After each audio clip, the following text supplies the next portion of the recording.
রাজধানীর শাহবাগ মোড় অবরোধ, আন্দোলনরত শিক্ষার্থীদের। বৈরী আবহাওয়ার মধ্যে এইচএসসি পরীক্ষা আয়োজন এবং প্রশ্নে ভুল থাকার অভিযোগে 15 জুলাই সন্ধ্যায় এই অবরোধ করেন তারা। আলটিমেটাম দিয়ে নানা শঙ্কার কথাও তুলে ধরেন বিক্ষুব্ধরা। আমি এখানে একটা কথা বলবো, এখানে অনেক স্টুডেন্ট আছে একটা মব সৃষ্টি করতেছে, যারা এখন বলতেছে যে আমরা শিক্ষামন্ত্রীর দাবি চাই না, আমরা 6 দফা দাবি চাই। আবার একটা সাইড এসে বলতেছে আমরা সরকারের পতন চাই। আমরা এখানে যারা স্টুডেন্ট আছে আমরা কেউ সরকারের পতন চাই না, কারণ সরকার আমাদের সাথে খারাপ কোনো ব্যবহার করে নাই। সরকারটা আসছে মাত্র 4-5 মাস হয়েছে।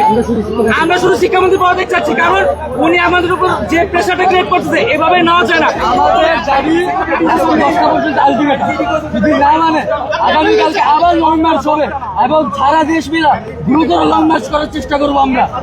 আমাদের একটা দাবি, আমাদের 6টা দাবি না, 8টা দাবি না, সব ভুল। বড় পলিটিক্যাল পার্টি আমাদের উপর থেকে যাতে ইয়া দিতে না পারে।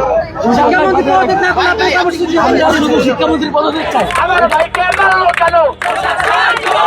এর আগে শিক্ষা ভবনের সামনে প্রায় 1.5 ঘন্টা অবস্থান কর্মসূচি পালন করেন শিক্ষার্থীরা।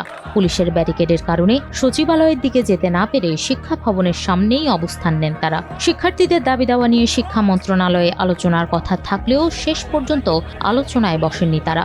পরে বিকেল 5:30টায় আন্দোলন চালিয়ে যাওয়ার ঘোষণা দিয়ে সড়কের অবস্থান ছাড়েন শিক্ষার্থীরা। সেখান থেকে তারা রওনা করেন শাহবাগের উদ্দেশ্যে। শিক্ষামন্ত্রীর পদত্যাগ সহ 3 দফা দাবিতে 14 জুলাই থেকে আন্দোলনে শিক্ষার্থীরা। পরীক্ষা শেষে আজও রাজধানীর সায়েন্স ল্যাব, উত্তরা সহ বিভিন্ন স্থানে জড়ো হন পরীক্ষার্থীরা। সায়েন্স ল্যাবে একদল শিক্ষার্থী জানান, শিক্ষামন্ত্রীর পদত্যাগ দাবি থেকে সরে এসেছেন তারা। আমরা চাই এই আমাদের শিক্ষামন্ত্রী তার পদত্যাগ না, আমাদের 6টা দাবি মেনে নিক এবং আমরা চাই উনি আমাদের শিক্ষা ব্যবস্থাকে সংস্কার করুক, তবে যেন শিক্ষার্থীদের উপর কোনো চাপ না পড়ে। এদিন জাতীয় সংসদে 300 বিধিতে শিক্ষামন্ত্রী আনম ও এহসানুল হক মিলন জানান, বৈরী আবহাওয়া সহ নানা কারণে যেসব শিক্ষার্থী এইচএসসি পরীক্ষায় অংশ নিতে পারেননি তারা দিতে পারবে পুনরায় পরীক্ষা। বন্যার কারণে চট্টগ্রাম বোর্ডে স্থগিত হওয়া পরীক্ষার সঙ্গে অভিন্ন প্রশ্নপত্রে পরীক্ষায় অংশগ্রহণ করতে পারবে তারা। এছাড়া 13 জুলাই অনুষ্ঠিত পদার্থবিদ্যার প্রথম পত্রে যে 2টি প্রশ্ন ভুল ছিল সেগুলোতে পূর্ণ নম্বর দেওয়া হবে শিক্ষার্থীদের।